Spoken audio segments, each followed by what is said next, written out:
All right, West Virginia fans, a rough one. Wake up call for the Mountaineers, no pun intended, or is there a pun intended? To talk about it, I have my good friend Amit Batra. Amit, how you doing tonight? Yeah, it could be better. It's a kind of a tough game tonight, but doing okay. Yeah, so tonight it's going to be a dually split show. There's a lot of things going on, both with West Virginia basketball and then the college football playoff. I mean, right now, as I speak, I have two TVs in my man cave. I have the Duke Virginia game on, and I have the Ohio State Indiana game on right now. So we'll break down first West Virginia's loss to Wake Forest, and then we'll have a debate. We'll debate on who should be in the college football playoff. Before we do that, if you're a West Virginia fan, please remember to like and subscribe to the show. We really appreciate it. We've been gaining a lot of momentum in the last 2 days. We've had a lot of viewers on this show and really appreciate it. So definitely like and subscribe to the show. Amit, you ready to break down this game for the Mountaineers? Let's do it. All right. So I took some pregame notes before this one to kind of highlight Wake Forest and show what kind of team they were. And then we'll get into the game. So Ross Hodge said on his pregame show that they had a similar tempo to Xavier, which caused concern for me because if you remember the Xavier game, they hit about a million threes against West Virginia. Wake is aggressive defensively, good at creating points from turnovers, and they're good at offensive rebounding. Wake came in at 54th, Ken Palm, West Virginia 69th. Amit, is that what you saw tonight from the Demon Deacons? Yeah, no, absolutely. I thought obviously they were able to create a lot of turnovers. West Virginia just had 17 turnovers, which is not going to be a recipe for success. And then Wake was able to score off those turnovers as well. I thought they were able to speed up West Virginia and make them uncomfortable. I think just West Virginia's offense tonight didn't seem, obviously they weren't able to hit shots, but they didn't seem comfortable all night. And then as far as the rebounding, I thought, WVU did a great job in that department. And they were actually controlling a lot of the offensive rebounding, especially in the first half. But I think just, cold night of shooting and then the turnover certainly didn't help. Yeah, it just seemed like West Virginia could never get it going, at all. It seemed like any time that we got into the game, it was quickly dispelled, and Wake Forest really controlled the pace of the game. Is that fair? Absolutely. It seemed like, the first half was pretty even. I mean, obviously, Wake had a 12-point lead. I was hoping that West Virginia was going to capitalize off of Duke Harris's foul trouble. And once he got those two fouls, I mean, I thought that was the opportunity to kind of run away a little bit. But they weren't able to do it. But they did fight back. I mean, they started, I think it was 0 of 11 from three, which was a very tough start. And then Honor Huff was able to get going. And then, they were able to get into, the game and tie it up. At half. But then, the second half, the beginning of the second half was a very difficult, stretch for West Virginia. Wake Forest was able to pull away from there. So let's talk about Wake Forest a little bit coming into this one. Amit, you've watched a lot of college basketball. you are locked in as anybody I know with college basketball, and you called it, man. They've had a lot of tough losses, but the losses have come against some really good teams. As you can see, the losses on their schedule is a 1-point loss in overtime to number 6 Michigan, who absolutely dismantled Rutgers today. Amit, what has happened to Rutgers? I mean, I think Pike was going to be on the hot seat very soon, to be honest. I mean, if anything, I thought last year was Rutgers' year to do anything. You have 2 top 5 NBA picks, and you still can't make the tournament. So I just don't, I don't know. I don't know what's happening with Rutgers. I just don't think Pike was going to be the guy long term. Good thing they have wrestling at Rutgers, because football and basketball has been a dumpster fire. But anyway, Michigan's a very impressive team. They've been a while, and the Big Ten is a very good basketball conference. So Wake Forest went to overtime and lost a 1-point game to them. And then they lost to Texas Tech only by 1 point. Grant McCaslin, a former North Texas coach that used to work with Ross Hodge, and you've seen them make deep runs in the NCAA tournament. So those were 2 very close losses. You see the loss to Oklahoma, and then they dominate West Virginia. But Amit, if you're looking at the schedule for Wake Forest, they have 2 losses to 1 loss to Big 12 team. Oklahoma, I always think, is a Big 12 team. But overall thoughts on Wake Forest as a team before we move on? Yeah, no, I think they're a talented team. Obviously, two of these three losses, and Oklahoma could still be pretty good. I mean, two of those three losses are, no shame in that. Michigan is, I think, going to contend for a national title. I think they're that good this year. I think they have a very capable of making a deep run in March. And Texas Tech is another top 20 team. So yeah, they hung tough with them. Very well, could have won probably one of those games at least. So yeah, they were a talented team. And then I mean, Drew Harris, we talk about him. I mean, he was just lighting it up in the second half. He's an NBA player, no doubt about it. I mean, I saw enough tonight to solidify that. And yeah, they have a talented team, and they're very capable of making the tournament this year, I think. They let us know on the broadcast probably 15 times that Juke Harris was an NBA player. They said like 3 times he is an NBA Yeah. player, that guy. So they definitely let us know with that. All right, let's talk about the wild first half, man. This was an absolutely wild first half. So the notes that you see are actually notes that Amit texted me, and I'm like, this is great. I'll just throw this into the graphic because I have similar notes. Amit, cold shooting early. I mean, holy cow. I mean, what were we? 0 for 11, our first 3-point attempts? Yeah, no, absolutely. It was, as cold as ice, as they say. Yeah, I mean, I think they were rushing a lot. I mean, Honor, in the early part of the game, I mean, I felt like he was rushing a little bit to get a shot, but he did, start to, make some after a while. I thought, Jackson Fields did some good things when he came in. I mean, Eagle staff was as quiet as possible tonight. I mean, I don't think he had a shot attempt, which is pretty crazy. And I mean, at some point, I think you have to figure out who is going to be consistently scoring for this team because the offense kind of isn't there right now. I mean, Chance Morris looked good. I think Honor Huff is going to be, obviously one of our go-to guys, but it doesn't seem like there's a lot of consistency. And then obviously, the turnovers did not help as well. But they were able to, rebound and then get to the foul line for sure, which helped.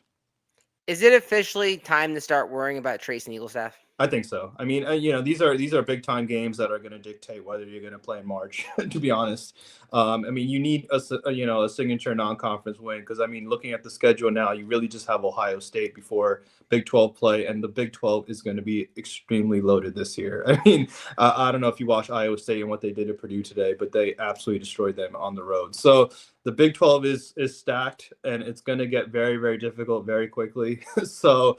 I mean, you're gonna need these guys to perform, and Eagle staff, we hyped him up going into the year, right? So I mean, at some point, you got to show up for these games. Yeah, you mentioned in your notes a lot of turnovers for West Virginia. We lost a turnover battle tonight, and that's not a recipe for success for West Virginia. If we lose the turnover battle, if you tell me before the game West Virginia is going to lose a turnover battle in basketball, I'm going to assume that's a loss. Yeah, no, I mean, they seemed just rattled. They didn't seem comfortable in the offense, and West Virginia is usually the team that's dictating that on the defensive side of the ball and getting turnovers themselves. So, yeah, I just don't think they were very comfortable in the offense. I think Wake Forest did a great job speeding them up and making them uncomfortable. But yeah, you can't have 17 turnovers and expect to win these type of games. Drew Harris looked really legit, though, man. Like you said, you could tell he was the best player on the floor tonight for Wake Forest for sure. Back to the Eagle staff thing, though, I'm definitely concerned. This is 10 games now, and after a few games, I'm like, all right, give him a pass. But like literally, I texted you in the first half. I'm like, dude, where is Eagle staff? Like, what is the deal? And they weren't getting him shots. It almost like forgot that he was even on the team. I'm definitely concerned. It kind of reminds me of like the Jamori Robinson thing in football. Obviously two different situations, but two players that had a lot of hype coming in, and so far early on in the seasons have not made their mark for West Virginia. Is that fair to say? Absolutely. I mean, I think it's kind of concerning with the whole team. I mean, Obiola had a great game against Pitt, but he's kind of been quiet lately. I mean, Belo, these guys are capable of scoring, in double figures, but you have to do it consistently, right? We're going to have to figure out the offense and who's going to be able to perform on a consistent basis. I mean, Chance Moore has looked very good since he's been back. And Honor Huff, but I mean, you can't rely on Honor Huff shooting 15 to 23s a game. It was so funny. Yeah. Amit and me text through the games, and we're like, we're so cold, we can't hit a three, and then Honor Huff hit like 3 in a row. He's special, man. Like, and we need Yeah. him to hit. If we don't hit and he doesn't hit, it's going to be a long night. He definitely has something. And I thought Jackson Fields looked pretty good in your notes too. We got to the foul line. We hit 3 free throws in the first half. let's get to the second half, because the second half was not great for West Virginia. And this is your final thoughts.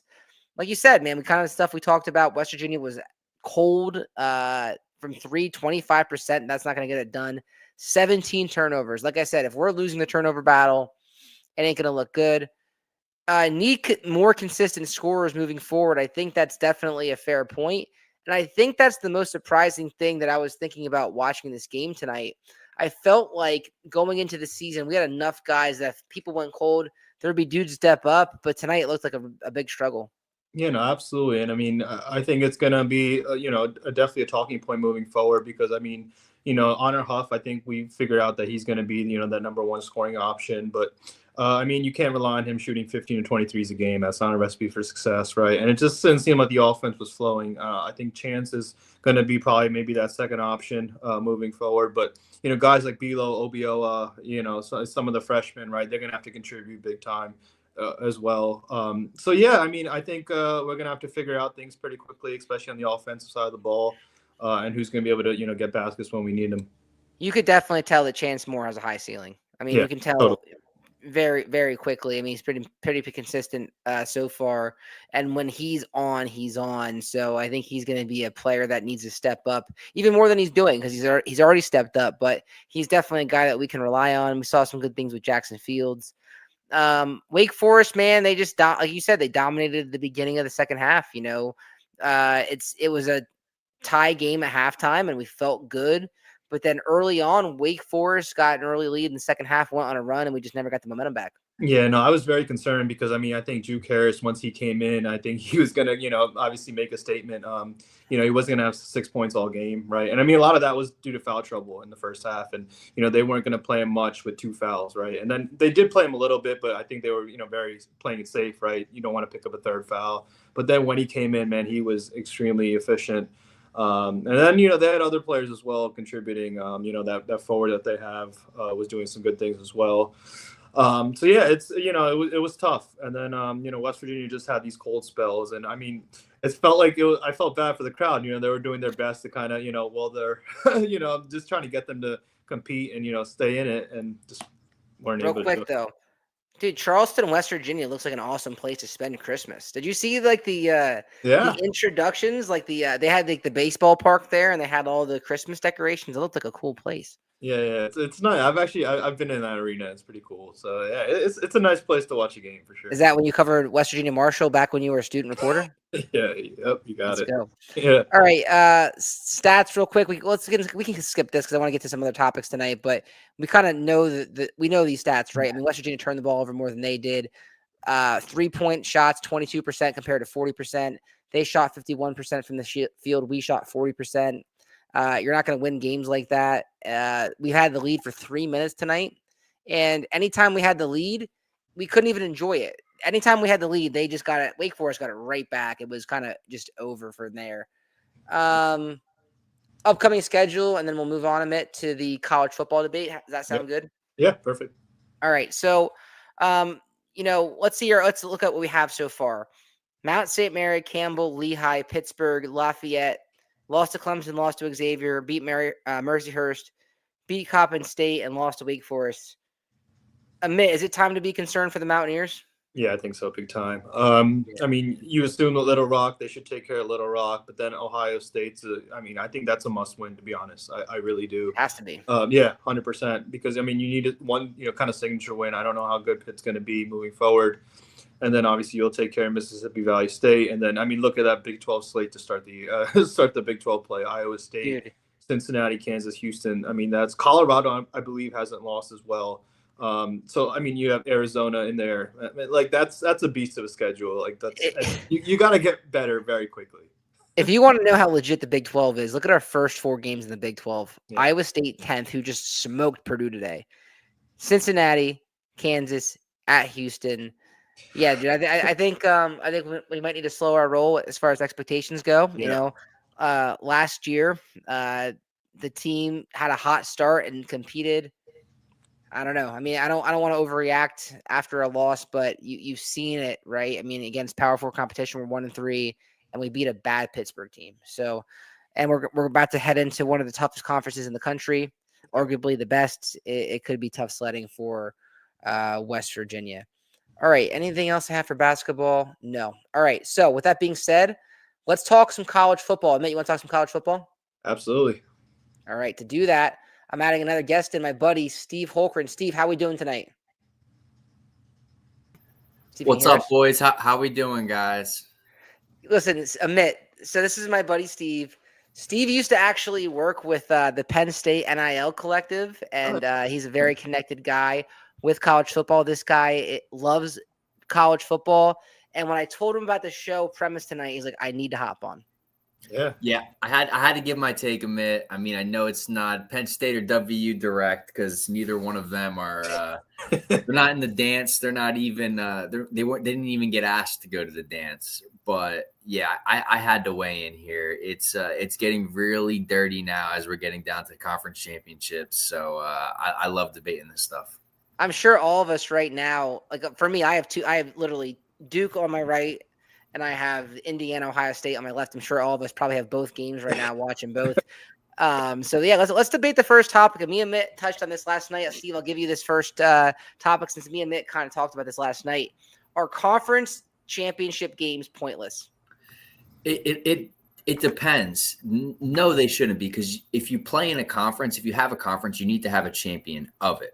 Do you just go with the best record, or that kind of takes away from the love of the fan of the game? But at this point, if playing in the game and losing doesn't affect anything, meaning if Alabama is still sitting in the same exact position that they were before losing today, actually getting their doors blown off, then no, they're absolutely pointless. So why are we playing the game? If Indiana beats Ohio State in this game, technically Ohio State should still be ranked number 1, because this game doesn't mean anything. In my opinion, I love the conference championship game, so I don't want to see them go away. But if it's not going to affect their record, then they're pointless. At what point does a team just say, no, we're not playing? I mean, if you make a conference championship game and you just deny playing, no, I'm not playing, because why would I go out and play if it's going to affect my chances at a national championship? If Bama would have said today, I'm not playing this game, who's going to tell them they're wrong for denying the invite? I 100% agree. And, I said yesterday on the show that you can do more damage than good on the thing. I mean, let's look back to Penn State last year, right? Penn State loses to Oregon in the Big Ten championship. Penn State, guess what? You get to play SMU and Boise State in your champion in your playoff. Oh, Oregon, congratulations! You get to play Ohio State. I think the system is broken, and that you could risk major injuries. What happened? What last year, right? Carson Beck, Georgia, didn't he get hurt in the conference championship game? Is that correct? Yep, he did. Amit, what's your take on this? I mean, I think like if BYU and Bama just lost their way out of the CFP today, right? I mean, what's the point of playing, right? I mean, I think, it's more, advantageous to not even play today. Yeah, I think the two teams that were hurt the most today were teams that played, right? BYU got absolutely dog walked today in national television for the second straight time against Texas Tech, which was kind of unnecessary. And then Alabama, too. Alabama did no help to themselves today playing Georgia. When a team like Ole Miss, Notre Dame, Miami gets to sit home, it makes absolutely zero sense at all. Now, Johnny, just to counter that argument, because there always has to be a counter argument to it. Duke is up right now. Duke is a 7-5 football team. If Duke goes out and if they finish this game and they win the game, they're ACC champions. Now this means something. Playing in a conference championship game, this puts them in. Yeah, that's fair. I mean, look what happened to Arizona State last year, right? I mean, Arizona State won the Big 12 and took Texas to the wire, right? So these games do mean something, but I think the whole system might just have to get flipped on its head. I mean, in NFL, there is no NFC East championship game where the Eagles play the Cowboys. It's just settled. So I think eventually the power forward just needs to break off and just make more common sense scheduling, because does it really make sense for West Virginia to be playing BYU on a 10:30 on a Friday night? Go ahead, Amit. No, I was just going to say, I mean, at some point you just get rid of the conference championship games and just go 16. 16 teams. Like, I mean, what's the point, right? I mean, like, wouldn't you just expand it to that point and then just My other point too, before Steve jumps in, is like I felt like this week, I feel like the conference championship games have lost their luster a little bit. Like this is the least excited I was for a championship game weekend probably ever. I mean, we're West Virginia fans and you're Penn State fans, so we don't care. But like usually, I'm pretty juiced for this game. I feel like the off the field headlines took precedent this week between all the coaching changes and the recruit and the signing day. And the schedule in general mixed in with these conference championship games, I just feel like everyone's just kind of waiting for the playoff to happen anyway. There's too much going on.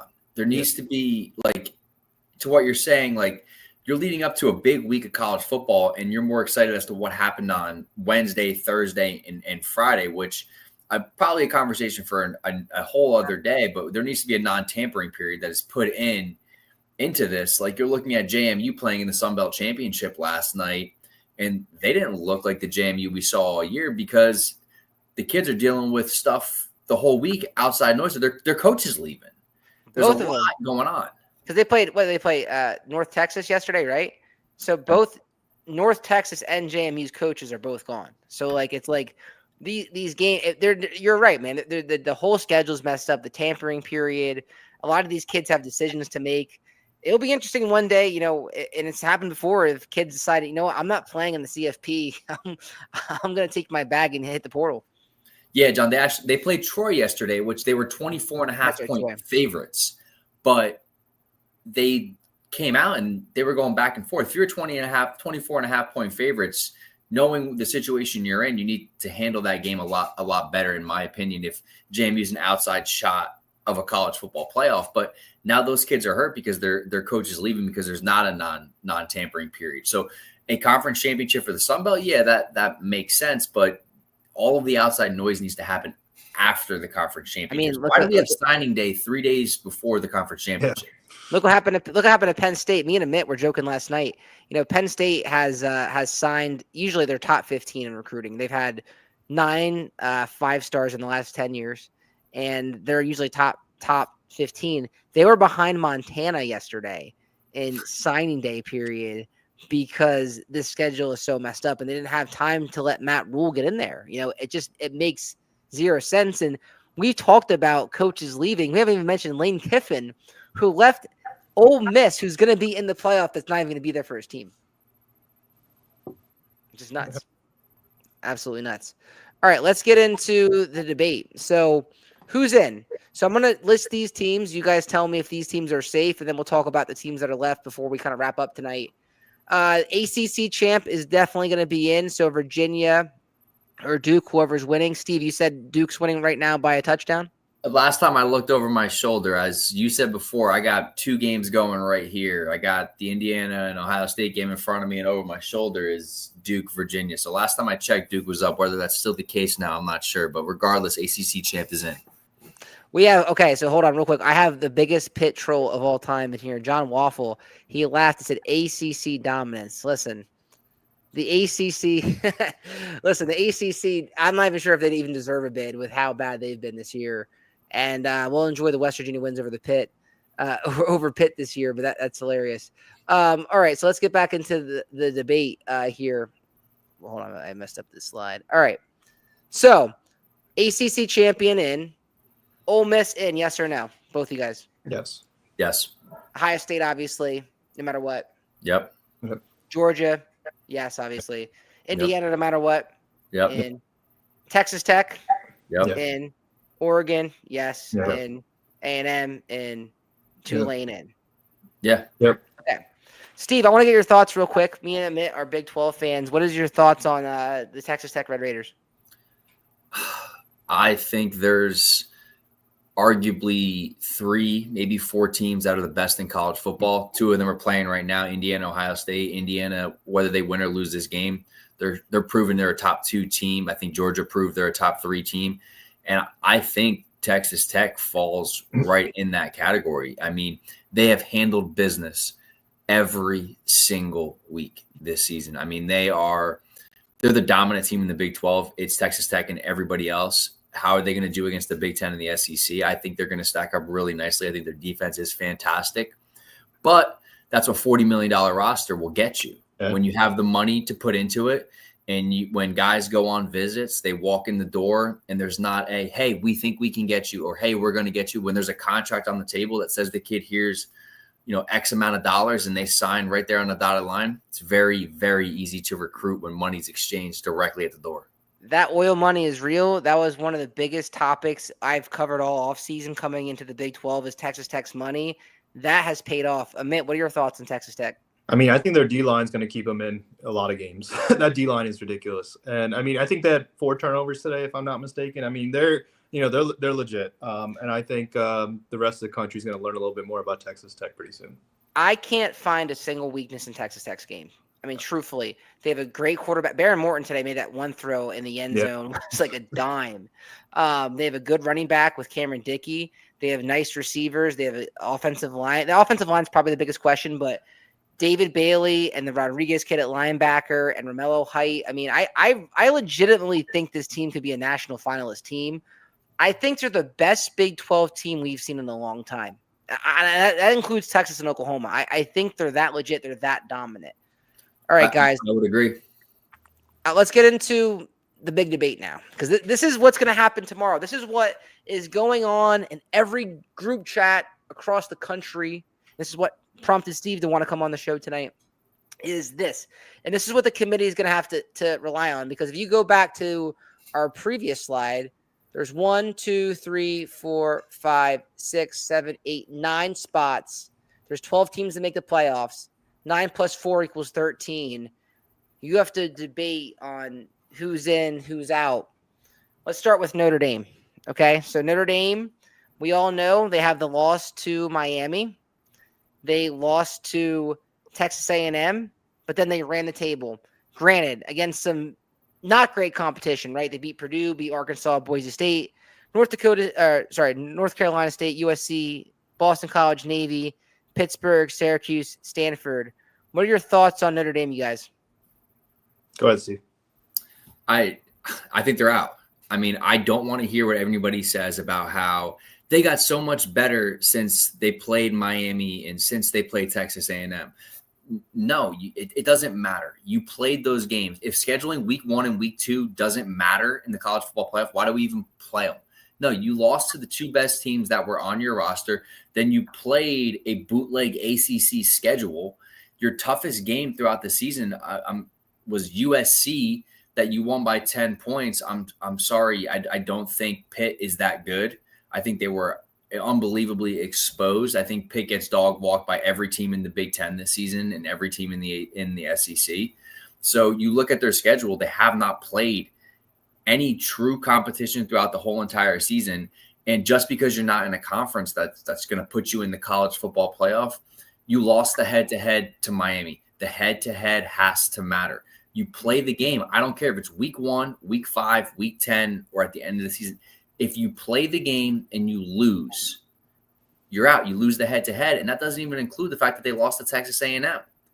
2 back-to-back weeks, you lost your 2 best games. Steve, I love the fact that you highlighted that Notre Dame beat Pitt and you called them frauds, because that's exactly what they are. I mean, listen, this was West Virginia's worst team. I think this might be one of the worst teams that me and Amit have ever laid eyes on in West Virginia. And West Virginia was able to beat Pitt, and Pitt was at one point a contender late in the season in that conference. We have a comment real quick I just want to address, and then we'll move on. This guy said, West by God 304. I'm wondering if Hodge is really the guy. Listen, we have to give him some time. I know tonight's loss and this season has not gone accordingly, but they've recruited really highly. We have a top 20 recruiting class. I think we need to be patient. Amit, is that fair? Yeah, absolutely. I mean, it's 10 games. I think this year can be tough, but give them a little time. Yeah. Then let's go to Miami. Miami had the big win over Notre Dame, and Steve, I do agree. I think that head-to-head should matter. But then you look at Miami, and they have they stubbed their toe a little bit. We talked about how inconsistent, how bad the ACC is. They lose to Louisville, they lose to SMU, and then they run the table the rest of the way. Guys, what's your case for Miami? I think Miami's in. I think that head-to-head with Notre Dame is going to be going to be crucial, right? Just the fact that they beat Notre Dame is going to matter a lot. So I think, and then, I mean, I don't know with Bama, I mean, with the Florida State loss, I mean, we're going to talk about that. But, I mean, I think Miami's in. Real quick, back to the comments, because we have people that want to talk basketball. Listen, I apologize, but we want to talk about this tonight too. It's Ross's first year in a system, still being taught to the team. Give Rich Rod and Ross some time and some slack. Yeah, listen, if the one thing can buy them time, they're recruiting well. So the fact that they're recruiting well, give them some time. You know, I think we're in a dangerous position if we don't put Miami in, and here's why. If Miami doesn't get in, right, and Notre Dame does over them, say that's the case, then you're basically saying head-to-heads don't matter, and what's the point of even playing the game? I completely agree, John, and that was been my take the whole time. Like, if I'm any big-time program, if I'm part of the ACC, we'll call the ACC big-time, even though in my opinion they may not be. Anyway, sorry for another day. SEC, Big Ten. What if they all just came together and said, we're not scheduling Notre Dame, we're just not playing them? And the Notre Dame people will say, well, that's fine. Then we'll just run the table the whole entire year. We'll play shell of a program and we'll still make the college football playoff. Well, that's why they need to move into a conference. That's why it's the Notre Dame system is absolutely broken, because if they're in a conference, if they're in the ACC, they're out of it, because they're either playing in the ACC championship right now or they're out of the picture. It's been time for Notre Dame to join a conference. The question is, which conference should they join? I think they fit way better in the Big Ten. Honestly, put Notre Dame in the Big Ten, trade back Rutgers and Maryland for them. They're irrelevant. Notre Dame is in Indiana. You could play Purdue. You're in Big Ten country. I think seeing them play Penn State would be fun. Any thoughts on that? They'll never do it because there's too much money attached to staying an independent. And because being an independent, they're able to put themselves in the exact conversation that they're in right now. Because if they're sitting in a conference, we're not sitting here discussing Notre Dame because their two biggest losses were the two best team on their schedule. Look at their last 5 games: Boston College, Navy, Pittsburgh, Syracuse, Stanford. That's a joke. Look at the 4 games before that. Exclude USC, North Carolina State, joke. Boise State, Aston Genty's playing for the Raiders. Arkansas, Purdue. Like, you still gave up 30 points to Purdue. That's bad. That is bad. Purdue has been a doormat in the Big Ten for a few years now. Like, yeah, you beat Navy 49-10. Like, that's probably your best win at the end. But Blake Horvath didn't even play that game. You played a shell of a Navy program where their best quarterback they've ever probably had in the Naval Academy history didn't even play. Guys, real quick, are we missing another team in here? I have ACC, Ole Miss, Ohio State, Georgia, Indiana. Is there any ones that I'm missing? Because I feel like is only one of these teams not going to make it? Did you have Oklahoma in there? Okay, thank you. Oklahoma. So there's a good chance that 2 of these teams aren't going to make it. Yeah, that's what I'm saying. It's going to be 2 out of. Yeah. Okay, so that's my. I was wondering this because I feel like, this debate would be too easy then. All right, so Oklahoma's in. So really, we have to eliminate 2 here. All right, so then let's move on to BYU. All right. BYU, a Big 12 team. Me and Amit have seen them play against West Virginia this year. You know what? They didn't do – but here's the problem with BYU. Their non-conference schedule absolutely is garbage. Yeah. Portland State, Stanford, East Carolina. Their first 2 games in the Big 12 are against West Virginia and Colorado, who are lower in the conference. They only won in overtime against Arizona. The best win they have is Utah. They lost to Texas Tech.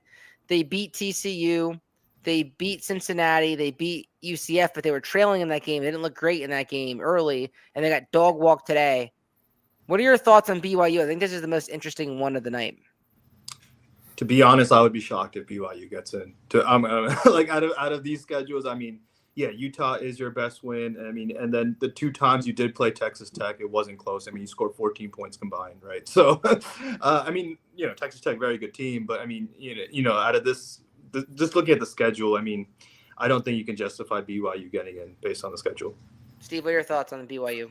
You guys are you've watched more Big 12 football than I have, but from what I've just, listening to you guys, and I see the big games, like Texas Tech's obviously one of the best Big 12 teams we've seen in the last maybe 15, 20 years. The Big 12 doesn't seem like it stacks up this year competitively with any of the Power 4 programs. They may be one of the weaker ones outside of Texas Tech. And, the main school they played was Texas Tech. And if you combine both points scored in both of those games, they don't win a single game. You can tally all points scored in both games against Tech. They don't even win a single matchup. Yeah. So I think they're out. I agree. I think since now we're looking at now the Oklahoma, we talked about them being in. If we're eliminating 2, I think BYU is definitely out, and that's coming from a Big 12 fan. I would love to see more teams get in, but this was not a crazy year for the Big 12. Last year was nuts. Last year was like upsets leading into the season. This year was chalk in the Big 12. We knew who the teams were going to be, and it was very top heavy this year, and there was a lot of bad teams, including West Virginia. I hate to say that, but we were poor. Hopefully we can fix that with the top recruiting class in the Big 12, by the way, for you guys. But yeah, anyway, back to my point. This is what happens though when you don't challenge yourself in the non-conference. Yep. But John, if I could take this back for a second though, to the slide that you had up previously, do conference games matter? If we're sitting here saying conference games do not matter, if we take away the conference championship game that they lost today to Texas Tech, they ran the table in their only loss. So let's completely say they don't play in the Big 12 championship game, doesn't exist. Their only loss all season is probably to the number 4 team in the nation. That's it. Does that put them in over Notre Dame in Miami, where their only loss is to the number 4 team in the nation? That would be okay. So that would be a bigger debate. If today didn't happen, that would be a bigger debate. I don't know though, man. I just feel like their best? Puts them in over everybody here. That puts them in over Miami, Notre Dame, and Alabama. Because when you look at Alabama, their Florida State loss is horrendous, and they lost to Oklahoma. So when you take away the conference championship game, mind you, today did happen. We can't pretend it didn't. But if we're saying conference games don't matter, then BYU has 1 loss to the number 4 team in the nation. That puts them in over Notre Dame, puts them in over Miami. And technically, on paper, it should put them in over Alabama, who has 2 losses, and one is an absolutely garbage loss in week 1. I mean, I want to hear your thoughts on this because I'm torn. What do you think? No, I hear what he's saying. I just don't think if you put these 4 programs, right, and you're going to say BYU is getting in over Notre Dame, Miami, or Bama, I'm just not buying it. That's just my opinion. Like it's not as sexy of a pick, right, as those 3. So BYU is a solid team. Like we've seen them. I mean, they're solid, but you have to rank the system the way the system is right now. And I agree, man. They're not, from what I've seen of them, they're not the best team even on this slide. They're probably the 4 out of 4 team on this slide. But if you have to rank it the way the system is made, and it goes back to the saying we've been saying, the system is broken, but you have to play the system with the cards that we have. So if conference championships don't exist, you're looking at Alabama and you're looking at BYU because those games don't count. You're not gonna hold something against them for being good if they don't play in it. If BYU doesn't play in it, they're sitting here with 1 loss since the Tech. So let's move on to Alabama, and then we'll discuss which 2 we would have eliminated, and then we'll end the show. Alabama, I think, is the easier pick out of all of them. I mean, that's my opinion. They lost to Florida State week 1, which, looking back on it, is a bad loss on the road. But it's week 1. There's no preseason games in college football, so they lose that one. But then they go on a tear. They beat UL Monroe. They beat Wisconsin. They beat Georgia, who they lost to today. They beat Vanderbilt, who Diego Pavia is one of the best, quarterbacks in the country. Should be a Heisman finalist, in my opinion. They beat Missouri. They beat Tennessee. They beat South Carolina. They beat LSU. They lose to Oklahoma, and then they run the table and lose ugly today. Guys, is Bama a lock to get in? Go ahead, Steve. After what I saw today, I think they got dog walked by Georgia. I think Georgia's that much better than them. A lot of missed opportunities, a lot of drop passes today by Alabama. They didn't look like the Saban Alabama. They didn't look like the Alabama who was running the gauntlet against Georgia, Vanderbilt, Missouri, a good Missouri football team, and Tennessee. They didn't look that way, but they're in the SEC. They play an SEC schedule, and at the end of the day, because they play in the SEC, they play competition. They have dudes. They're probably maybe the best team on this slide. Do they get in? Remember, conference championship games don't count against you. So, yes, they're going to get in. Steve, you have a fan from Appalachian Swabby G. He said, absolutely, Steve. So he's backing you. He has a lot of comments. Let's get to his comments real quick. He said, 11-1 regular season. If teams aren't punished for conference championship then games, then BYU is in. Fair point. He said also BYU's quarterback was hurt tonight from the first quarter throughout the game. Put BYU and ND in so we can have Christians versus Catholics and Mormons versus Catholic. That would be an elite game. Bama was completely undisciplined today. Hey, man, we appreciate the comments. That's why we do the show, a live show, because we could do this, pre-recorded, but we do the live show because of the comments that we get in. So, Steve, you have a fan in that person, which is awesome. All right, guys, so let's get into the debate now. So we have to eliminate 2 teams. Steve, you have to save 2 teams and the rest go away forever. Who are you saving? Oh, man. I have to save 2 teams and the rest go away. There's not going to be a correct answer here because the longer I talk, the more I'm going to change my mind. But I'm going to go with the fact that conference championship games don't count because that is what the college football committee is telling us. Championship games don't count. And for that, BYU's in and Miami's in. All right. So Steve has BYU, Miami. Amit, go ahead. Yeah. I think for me, Miami is in. And then I think the committee is going to come down to Notre Dame and Bama, for me, my opinion. And I am going to go. I know I said I thought Notre Dame earlier, but now I'm going to go with Bama. Just seeing kind of the resume stacked against each other, I'm going to go Miami and Bama. This reminds me of Alabama, Florida State a few years ago. Florida State got left out with an undefeated record. When that happened, you knew the system was broken. And then everyone's like, all right, we'll go to 12 teams. They'll fix everything. And then it's never going to fix anything until you have what the NFL has, where it's just, these are the teams. This is what it is. In my opinion, if I had to take 2 teams right now, I would take Miami. And I wasn't, Steve swayed me from today. And now seeing the resumes, I think head-to-head has to matter. So Notre Dame, you know what? Join a conference. You don't like it, join a conference, and then you don't have these problems. So give me Miami, and then I'll take Alabama.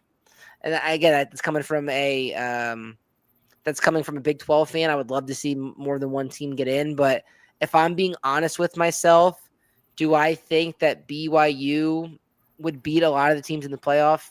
I don't. I think they're good. I think they're a solid team. I think they're respectable. But from what I've seen from them this year, they struggled against UCF. They were losing in that game. My opinion, I would take Miami and Alabama. All right. Let's see what else we have to say.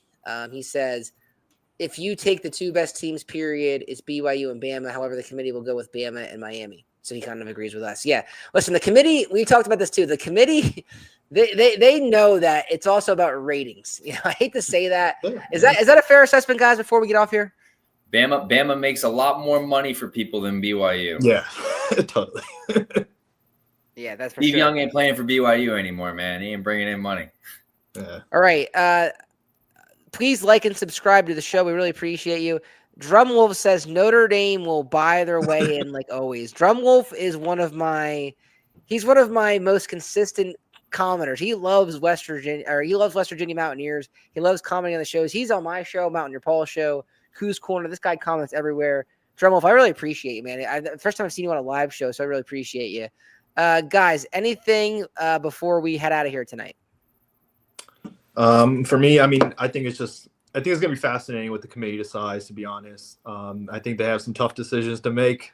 So I'll be glued to my TV to find out. But hey, look, it's exciting. It's exciting. Either way, man, no matter what happens, we're still going to watch the TV. No matter what happens, no matter who gets screwed, we're all still going to watch, and we're still going to make podcasts about it. Steve, any last thoughts? Nah, no last thoughts. I mean, this year it just shows that they expanded from the BCS, which we thought in the beginning when the BCS came out, it was awesome, which made conference championships awesome. We loved the conference championships when the BCS was on. Then it grew to the 4-team college football playoff, which we loved in the beginning, realized that was broken. We expanded to the 12 with automatic bids, realized that was broken. And now we're at the system that we're at. And now we're sitting here and what are we saying? It's broken. We got to go to 16. It's like March Madness where you can get to 64 teams and somebody's going to get left out. Like, at what point is good enough. Like we're constantly trying to expand. I don't know. And then Steve, if listen, you're talking to West Virginia fans. If there's one team, one fan base that knows about getting screwed out of a 64 team bracket, it's us last year. We got absolutely screwed, and our coach went to Indiana. By the way, Amit, before we get off, should we just start playing country roads whenever Indiana basketball loses? Man, I can't believe I'm rooting so hard against them, but today I was smiling. I'm like, man, 2 in a row. Let's keep it going. Yeah, screw Indiana. I would use more different language, but I'm a teacher, so I can't do that. All right, guys, listen, I appreciate all the people that follow the show. Like I said, we're gaining momentum at JerseyEER. Amit, Steve, I appreciate you guys. Enjoy the rest of the games. It's only halftime of these games. Enjoy the rest of them. We'll talk to you guys next time on the JerseyEER show. Thank you. Thanks.